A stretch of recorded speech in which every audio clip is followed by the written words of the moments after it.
오늘의 말씀은 요한복음 1장 29절부터 42절까지의 말씀입니다.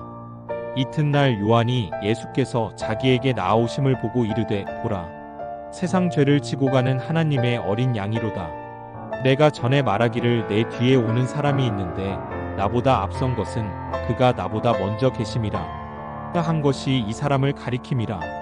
나도 그를 알지 못하였으나 내가 와서 물로 세례를 베푸는 것은 그를 이스라엘에 나타내려 함이라 하니라. 요한이 또 증언하여 이르되 내가 봄에 성령이 비둘기 같이 하늘로부터 내려와서 그의 위에 머물렀더라. 나도 그를 알지 못하였으나 나를 보내어 물로 세례를 베풀라 하신 그이가 나에게 말씀하시되 성령이 내려서 누구 위에든지 머무는 것을 보거든 그가 곧 성령으로 세례를 베푸는 이인 줄 알라 하셨기에 내가 보고 그가 하나님의 아들이심을 증언하였노라 하니라. 또 이튿날 요한이 자기 제자 중 두 사람과 함께 섰다가 예수께서 거니심을 보고 말하되 보라, 하나님의 어린 양이로다. 두 제자가 그의 말을 듣고 예수를 따르거늘 예수께서 돌이켜 그 따르는 것을 보시고 물어 이르시되 무엇을 구하느냐? 이르되 랍비여 어디 계시오니이까? 하니 랍비는 번역하면 선생이라 예수께서 이르시되 와서 보라. 그러므로 그들이 가서 계신 데를 보고 그날 함께 거하니 때가 10시쯤 되었더라.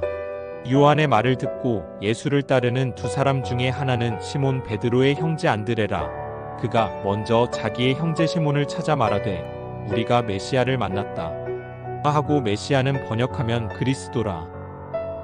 데리고 예수께로 오니 예수께서 보시고 이르시되 내가 요한의 아들 시몬이니 장차 게바라 하리라 하시니라. 게바는 번역하면 베드로라. 본문은 세례 요한의 선포로 시작합니다. 보십시오, 세상 죄를 지고 가는 어린 양이십니다. 이 증언은 예수님을 향하여 한 것입니다. 세례 요한은 자신이 이때까지 가르치던 사람이 바로 예수님이라고 이야기합니다. 요한복음 1장에는 다양한 표현으로 예수님을 설명합니다. 빛으로, 말씀으로, 하나님의 아들, 독생자, 어린 양. 그러나 이 모든 표현은 한 분을 향합니다. 바로 예수 그리스도이십니다. 이는 예수님의 사역을 요약해주는 표현들이기도 합니다. 예수님께서는 하나님의 아들로서 갑자기 하늘에서 오신 것이 아닙니다. 태초부터 계셨던 빛이자 말씀, 하나님의 아들이시기에 예수님께서는 참 신이십니다. 그러나 그분은 인간의 몸을 입고 이 땅 가운데 오셨습니다. 그 이유는 한 가지입니다. 세상의 죄를 지고 어린 양으로서 대신 죽으시고자 하신 것입니다. 세상의 죄를 해결할 희생 제물로 오셔서 그 죄를 용서받게 하시고 그로 말미암아 그가 지으신 피조물들이 다시 회복되어 구원받기를 원하셨습니다. 이것이 예수님께서 이 땅에 오신 이유였습니다. 그런데 놀라운 것은 세례 요한도 예수님에 대해 먼저 알지 못했다는 것입니다.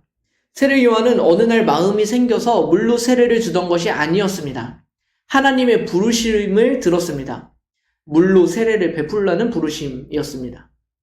그리고 하나님께서는 세례 요한에게 한 가지 메시지를 더 주십니다. 성령 하나님이 어떤 사람에게 임재하시는 것을 보면 바로 그가 성령으로 세례를 베풀어 주실 메시아라는 사실이었습니다. 그렇게 세례 요한은 그분을 기다리며 세례를 주고 있었을 것입니다. 그러던 어느 날 예수님을 만나고 그분에게 세례가 베풀어졌을 때에 하나님께서 말씀하신 일이 일어납니다. 성령 하나님께서 비둘기와 같은 모습으로 예수님께 임하신 것입니다. 세례 요한은 아마 외쳤을 것입니다. 이분이구나. 이는 세례 요한에게만 중요한 일은 아니었습니다. 하나님께서는 우리가 예수님을 제대로 알아보기를 원하십니다. 한 동네에서 태어난 사람이 메시아라는 사실을 우리는 어떻게 받아들여야 할까요? 그래서 하나님께서는 모든 구약의 말씀을 통해 예수님의 탄생을 예언하시고 지금은 세례 요한을 통해서 가르쳐 주시는 것입니다. 참으로 하나님께서는 우리를 도우시는 분이십니다. 그래서 우리에게 그 징표를 주십니다. 세례 요한도 그것을 보고 선포합니다. 바로 이분이 메시아입니다 라고 선포하는 것입니다. 제게 그 증거가 있습니다. 그 증언이 요한복음에 기록되어 있는 것입니다. 이 일이 있은 다음 날 다시 예수님을 만날 때에 세례 요한은 자신의 두 제자들에게 예수님을 소개합니다. 그리고 그렇게 그들은 예수님을 만나게 됐습니다. 그리고 하루 동안 예수님과 함께 했다고 기록되어 있습니다. 그 중 하나가 12제자 중 한 명인 안드레입니다. 이 안드레의 고백도 참 중요합니다. 그는 자신의 형제 베드로에게 가서 이렇게 말합니다. 우리가 메시아를 만났다.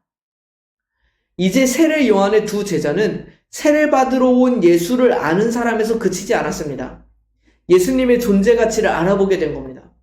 이제는 다른 사람들과 같이 예수라는 사람을 아는 것이 아니라 메시아이신 예수님을 받아들이게 된 것입니다. 요한복음 1장을 시작할 때 봤던 것처럼 영접하게 된 것입니다. 그리고 그것을 증언하고 있습니다. 예수님은 하나님의 아들이시자 세상의 죄를 지고 가는 어린 양이십니다. 예수님께서는 실제 이 세상에 오셨습니다. 인간의 몸을 입고 태어나셨습니다. 사람들과 함께 먹고 마시며 가르침을 나누셨습니다. 그런데 우리의 마음에 한 가지 생각이 듭니다. 이분이 정말 메시아이신가? 하나님께서는 이런 우리의 성정을 아셨습니다. 그래서 수많은 증거들을 남기셨고 예언을 남기셨고 증인들을 세우셨습니다. 세례 요한을 보십시오. 그도 예수님의 존재를 몰랐습니다. 모른 상태로 하나님께서 명하신 대로 세례를 베풀다가 예수님을 만나게 된 겁니다. 말씀으로만 들었던 그 일들이 펼쳐졌고 그 분이 바로 예수님이었습니다. 세례 요한의 두 제자에게도 마찬가지입니다. 그들도 전해 들었습니다. 세례 요한이 바로 저분이라고 소개했습니다. 그렇게 예수님과 하루를 보내게 되고 그들은 고백하게 된 것입니다. 저분이 예수님이시고 메시아이시구나. 그들도 증인이 되었습니다. 지금 우리가 보는 성경도 마찬가지이고 우리에게 남은 역사도 마찬가지입니다. 예수님은 이 땅에 실제로 오셨습니다. 실제로 십자가에 매달려 돌아가셨습니다. 그러나 실제로 부활하셨습니다. 그런데 우리는 이 사실을 쉽게 믿지 못합니다. 그래서 하나님께서는 수많은 구약 예언들을 주셨습니다. 우리가 하나님의 아들을 알아볼 수 있도록 말이에요. 그뿐만 아니라 우리는 오늘 말씀 속에서 세례 요한과 그의 제자들의 증언을 보게 됩니다. 그 이후로도 수많은 역사 속 교회와 지금의 교회, 성도들의 간증과 증언들이 우리에게 있습니다. 예수님을 알아보십시오. 그 수많은 약속과 증거들을 알아보십시오. 주의 말씀을 읽어보십시오. 그것이 우리의 믿음의 근거입니다. 그리고 예수님을 만나보십시오. 예수님이 어떤 분인지를 알게 되면 우리의 마음도 변화될 것입니다.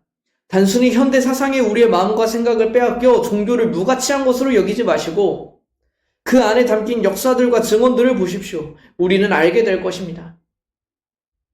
잘 믿어지지 않는다고 이 길을 떠나지 마시고 또 자책하지 마십시오. 하나님께서는 그런 우리의 연약함을 이미 아시고 수많은 증언들과 증인들과 예언의 말씀들을 남겨두셨다는 사실을 기억하십시오.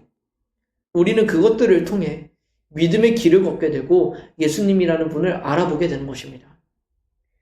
우리는 알게 될 겁니다. 예수님은 메시아이시다. 예수님은 하나님의 아들이시다. 예수님은 우리의 죄를 대신 지신 하나님의 어린 양이시다. 함께 기도하겠습니다. 하나님 아버지께서는 하나뿐인 아들 예수님을 우리에게 보내셨습니다. 그러나 그분을 우리가 알아보지 못했습니다. 하나님께서는 우리가 그 구원자를 알아볼 수 있도록 그분을 믿고 따를 수 있도록 여전히 우리를 배려하셨습니다. 예언의 말씀들을 주셨습니다. 증인들과 증언들을 남기셨습니다.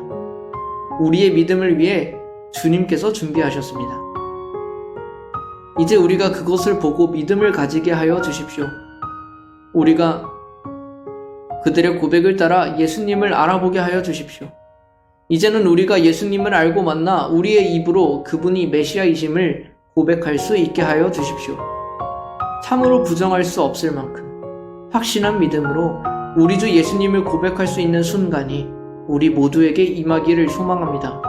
오직 한 분, 우리의 메시아, 우리의 어린 양 되신 예수 그리스도의 이름으로 기도드립니다. 아멘.